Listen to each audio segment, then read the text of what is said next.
Hi, and welcome to Spotlight on eWomen Network. I'm Phyllis Smith. So on Spotlight, we introduce you to some amazing members from eWomen Network who have overcome tremendous odds to achieve success. One such woman is Tanya Targett. She's a solo parent and an entrepreneur, but she used the power of her profile to build a six-figure business within just months of fleeing an abusive domestic relationship. She is an award-winning investigative journalist, international speaker, and has graced the stage with some of the top thought leaders in the world. She has used her news background to become a leading expert in publicity, and you're going to hear quite a story today. She hails from Australia, has just been here just a few months, and she's got quite a story and quite a lot of information for you to help you get publicity and make the most out of your story. So, Tanya, thank you for joining us. Oh, my total pleasure and honor. Thank you so much, Phyllis, for having me. So let's get back to what happened. you were, and I want to say, first of all, you're going to tell us a story, and it's so brave of you, and thank you for sharing what you're about to share with us, and especially in these times of the Me Too movement. We're just starting to see so many women come forward and who have been abused. And so we're going to hear your story, and thank you for the courage to share and letting other people hear it as well. So take us back to the beginning. Where were you, and what happened, and when did you wake up out of it?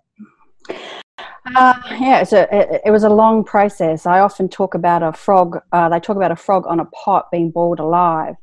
And are you familiar with that analogy, Phyllis, about the frog on the pot? I'm not familiar with that at all, but I can visualize it. I mean, I feel the pain. I thought I'd ask because it might be an Australian analogy, but if you want to cook a frog and you don't have boiling water, because if you have boiling water and the frog jumps in, or you put the frog in, the frog instinctively jumps out. So if you want to cook a frog, you want to have warm water, put the frog in, and then slowly turn up the heat. And that was my life. The heat was slowly turned up.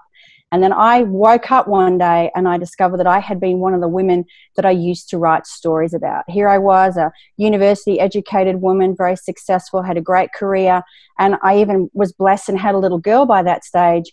And then somehow I'd signed over all my assets, all my ownership, all my control over to the man in my life. And it was so bad that I was only allowed to drive within a certain distance of my house. I was not allowed to shop from certain stores. And my bank account, which was a joint account, was audited at the end of each month. And then I was required to account for any missing funds. And this process happened over years. And what I found myself was, in these relationships, what is typical is I was slowly isolated and I was slowly cut off from my friends. I geographically have moved from where I had been a very successful investigative news journalist out into an area where I had no family and no friends. And then I was trapped. You know, how do you get out? And the turning point for me goes back a few years ago. And it was Christmas Eve, actually. It was Christmas Eve, and I was sitting next to my then husband, and I kind of knew he was cheating. And I'm going to be very warts and all here with you guys, because I do think that as women and men who do go through this too, we have a responsibility to talk about this. We have a responsibility to make it okay to talk about this. And by doing so, by us being brave and being vocal, it gives permission not only to other men and women to talk about it, but to our children. And for me, I was always going to stay in the relationship until there came that day when I was no longer a good role model for my daughter. And I'm going to own up to this here. That day came quite a few times, and I still wasn't ready to leave. And Christmas Eve a few years ago, my husband was on his phone texting, and I said to him, "Oh, could you put your phone down? It's Christmas Eve. What are you doing?" And he said to me, "I'm telling two women that I love them very, very much, and I'm not going to stop." And I thought to myself, well, hang on a minute. There's myself and your daughter who are two women in your lives. We're both here in the room and you're not texting us. So who are you texting? And I couldn't deny it anymore.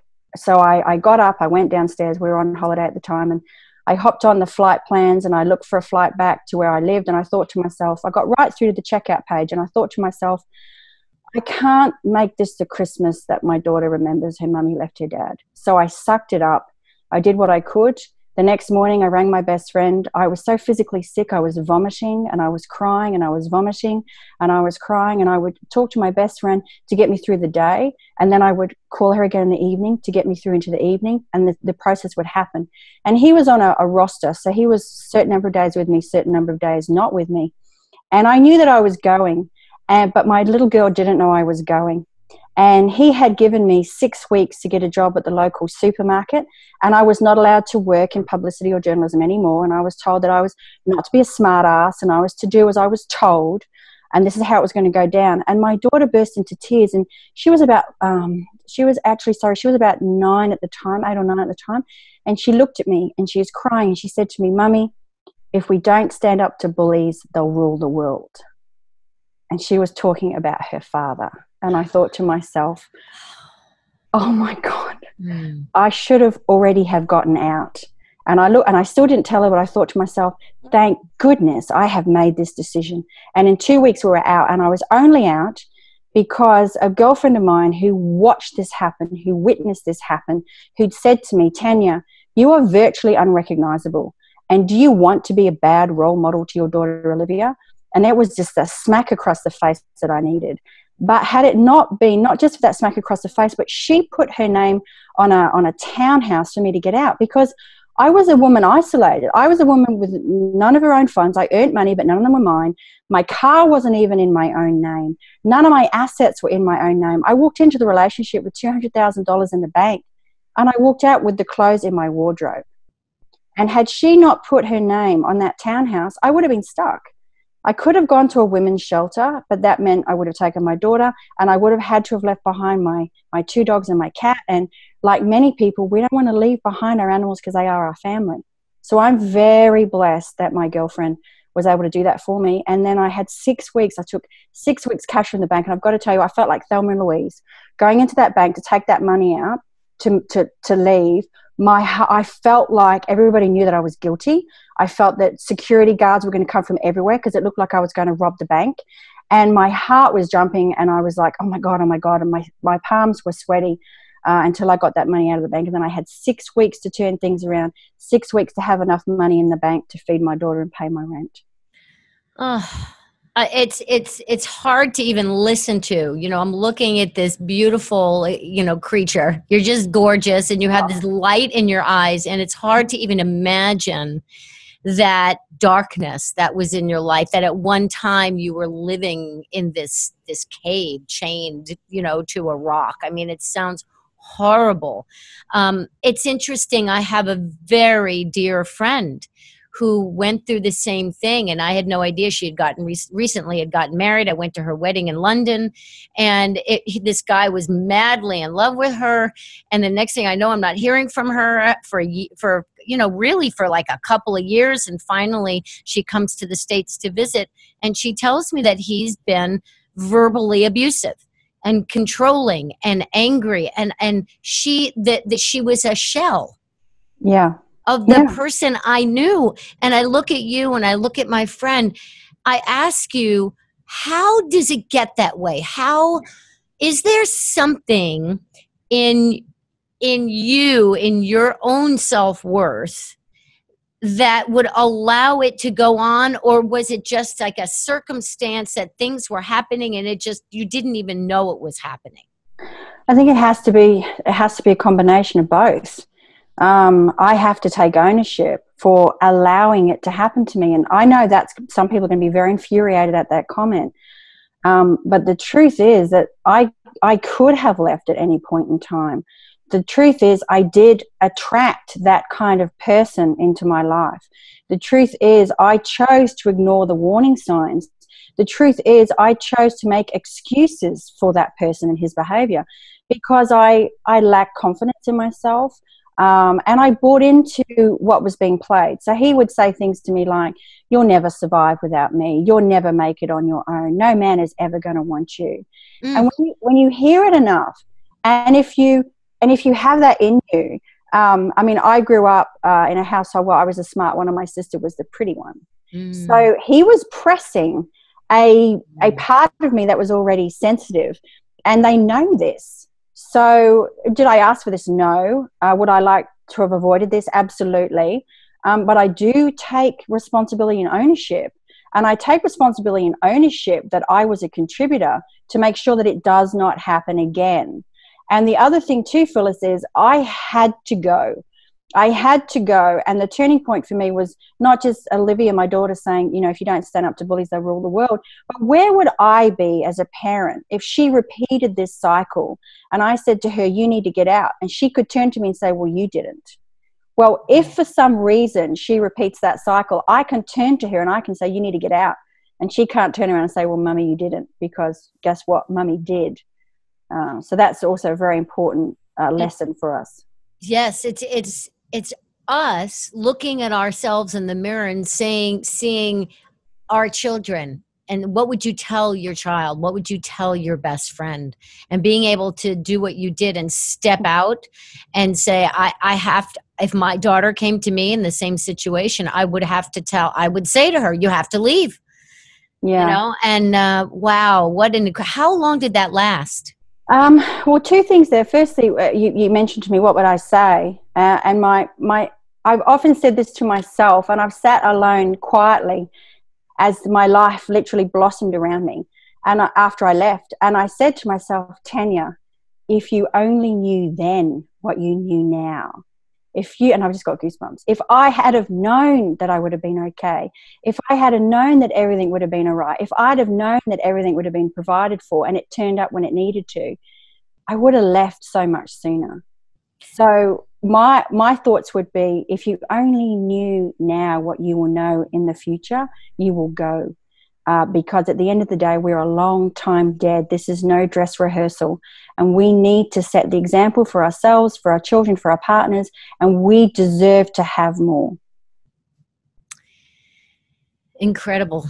So then you leave, you come to the States right away, or you went to your girlfriend? You went to this townhouse that your girlfriend set up for you, correct? Yeah, townhouse. I got out. So I dropped my daughter at school. She still didn't know Mummy was leaving Daddy. And I had my house flagged, which means that the police are made aware that there could be an incident at a house.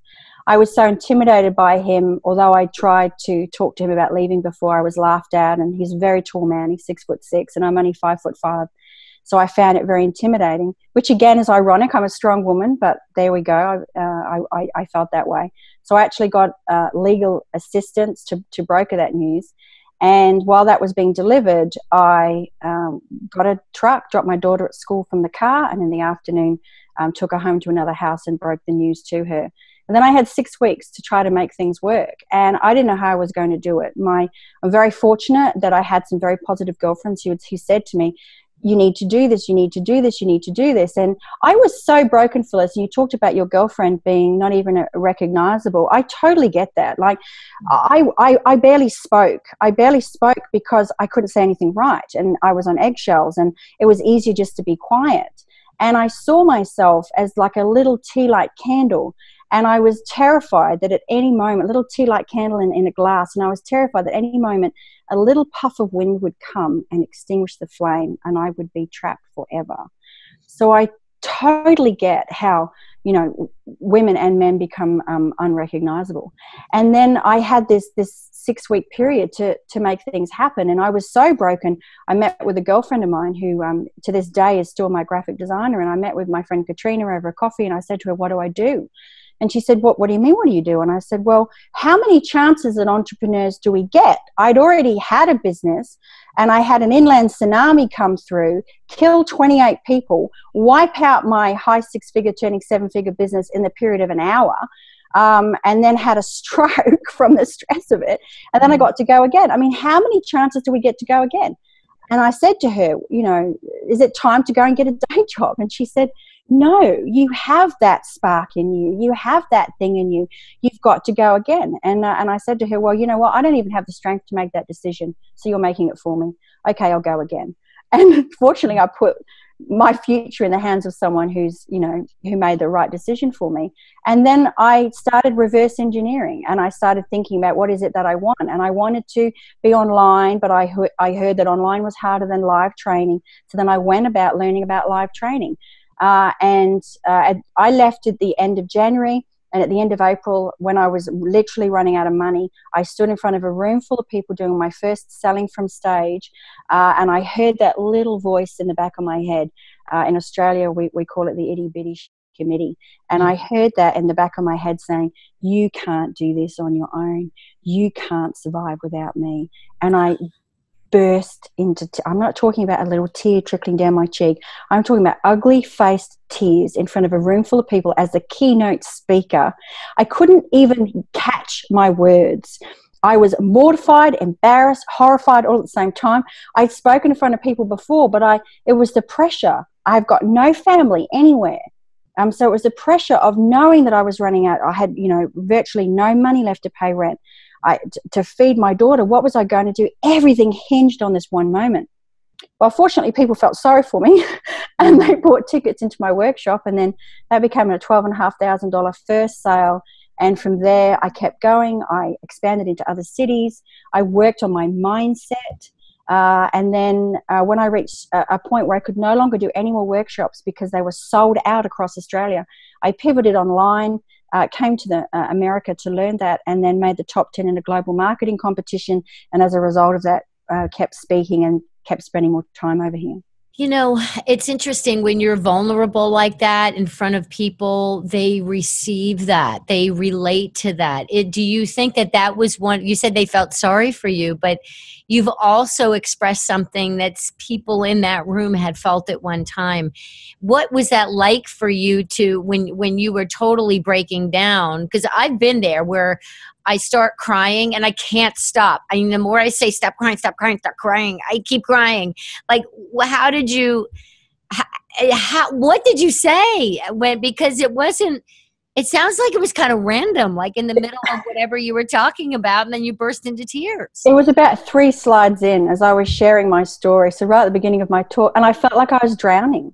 You know, as a media and publicity trainer, we learn things called segues to go from one conversation to the next. But here was the keynote speaker blubbering down the front of the room. There was no way to segue from that, and I couldn't even catch my breath. So I felt like I was drowning, and it was also a very difficult position to be in, but a very fortunate position because, to go back further, my dad was in the British SAS. He's a former British commando. I grew up in the Middle East. He was in charge of the Sultan's Special Services. And so I was taught to show no weakness.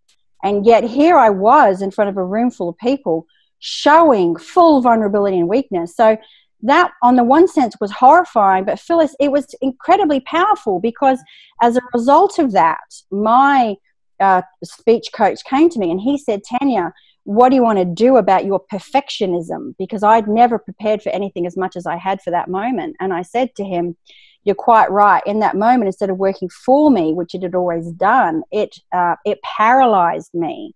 And so I became open to learning about the mind and mindset coaching. Whereas a cynical investigative journalist, you know, mindset stuff, that's way too woo-woo. Yeah. But I'd hit another rock bottom. So I was like, you know what? I don't care how it works. I've got a little girl to feed. Please tell me, you know, what to do. And what I learned was that by showing vulnerability and asking for help takes courage and strength.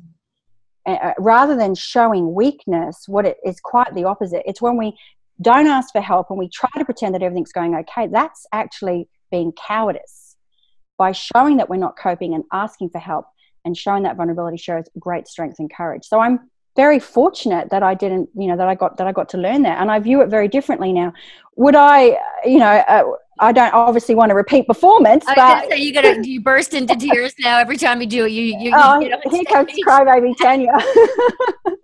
No, but there was no segue. I just kept trying, and my voice was broken, and there was no recovering. Like there was just. No one was going to be able to help other than that, you know, you sort of the old cartoons where that shepherd's hook comes on and pulls me off stage. That probably would have been my lifesaver. Well, you are something else. And I've got to believe that your dad's military toughness that's in you somewhere, you know, that you came with that, and that's what has part of what, you know, we could get mad at our parents for something like that, like, oh, he was so tough, but that gave that I imagine and that gave you something in you, in your DNA, just, you know, once you got Totally. out of there, you were nonstop. I'm going to make this happen. Totally. The SAS motto is "He who dares wins." And ever since a little girl, as far back as I can remember, before I was 4 or 5 years old, I was already saying, "She who dares wins." So I have had that mantra in my mind the whole time, and it's a mantra I share with my daughter. And yes, it allows me to be brave, because she who dares wins. You know, this horrific story from this victim to triumph, and it's really quite something how you got out of this abusive domestic situation in Australia, and you have managed to turn your life around. You have this daughter, and you are just taking the world by storm. So what I want to ask you, because you and I both have similar background in news and reporting. I was a news reporter for CBS Radio and producer, and I was on the Today Show as a producer. So I really get this whole idea, and what people struggle with is being able to take a long story, you know, that could go pages and pages. Of course, we have our lifetime. How do we narrow that down into that nugget when we are talking about our business? How do we narrow that down? What would you, what do you, how do you help your clients find that nugget? Yeah, and it is, you know, it's a very common problem in that we do have this whole life experience. And what I find business owners try to do is they try to basically vomit all over the news reporter their total life experience. But we need to understand is that the journalist hasn't necessarily met you before. And even if they have, they might have only met you and spent a few minutes with you. So they don't have all the background that you have. And they have a very short period of time to digest and be able to identify your story. So the first thing that I share with people is, firstly, isolate where are you going? Because where are you going determines which aspects of your story that you are going to be sharing. So Phyllis, when you and I were talking about this, we talked about domestic violence. Would you like me to talk about that? Because if I was going to another outlet and domestic violence wasn't suitable, I would have pulled other aspects of my story. So the big thing is match the angle, the hook, that part of your story to the outlet that you're going to.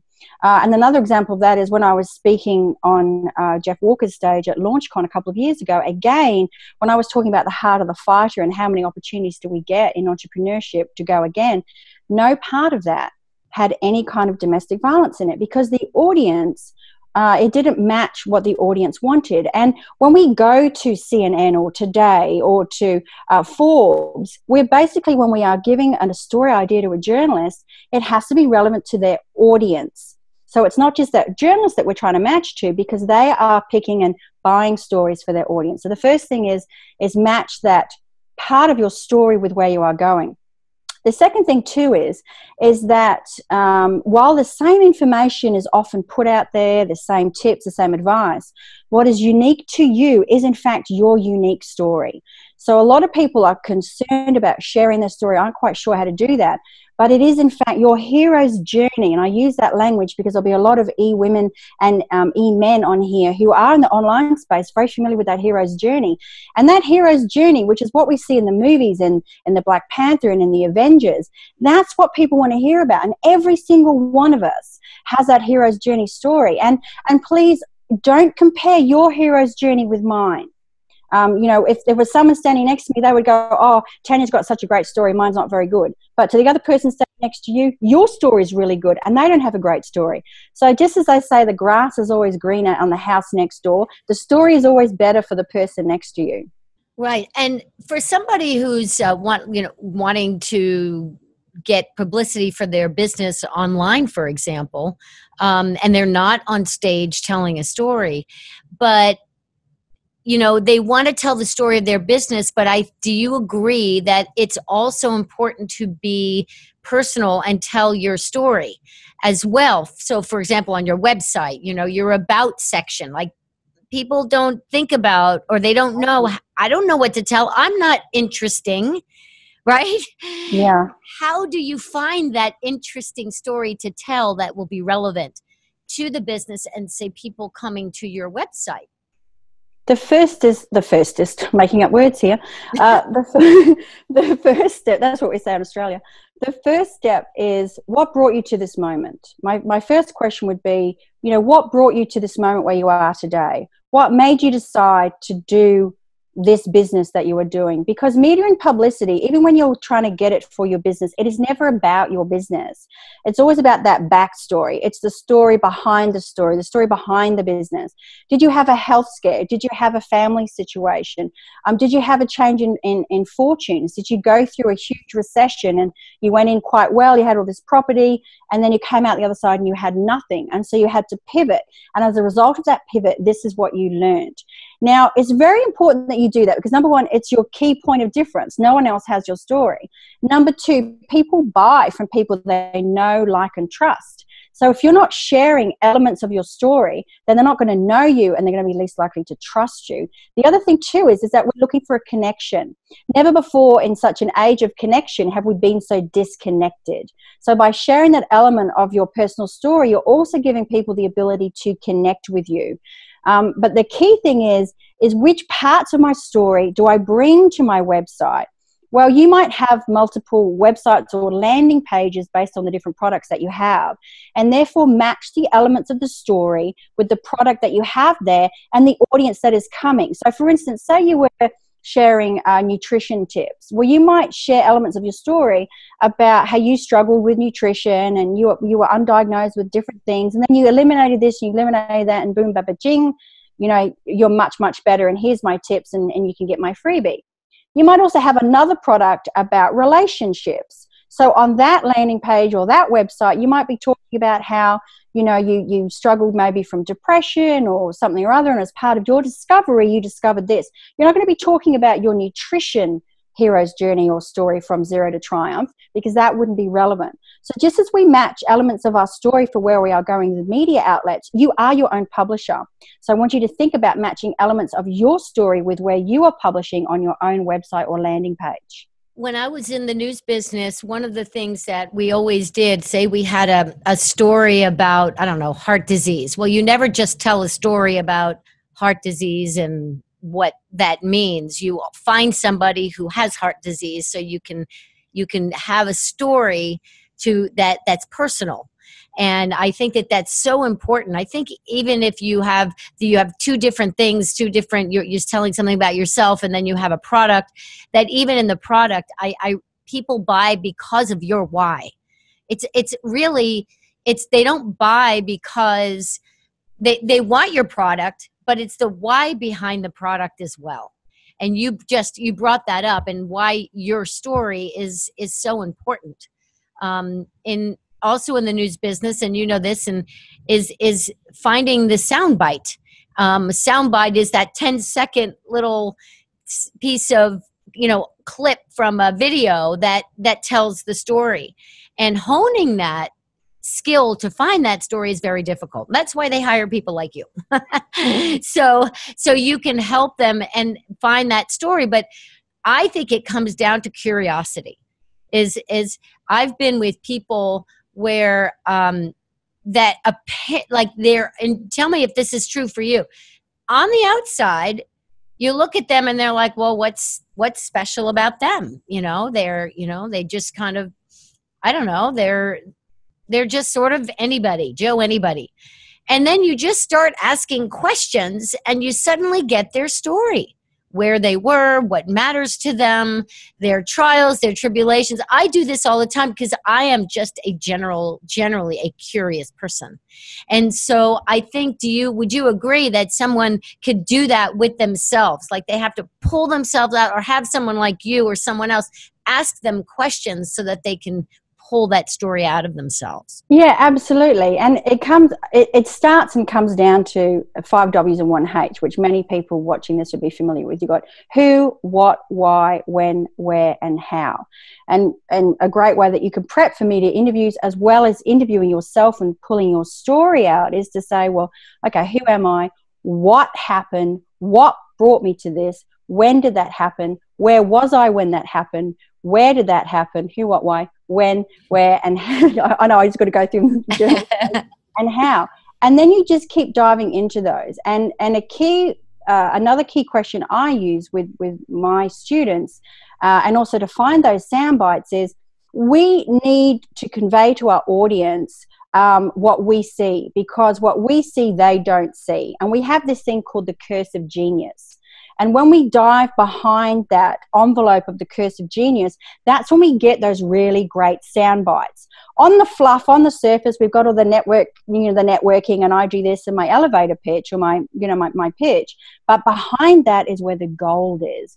And you're so right. You'll have one expert says this, one expert says this, and then they always want, using heart disease, a mum and dad or the average person on the street and what it means for them.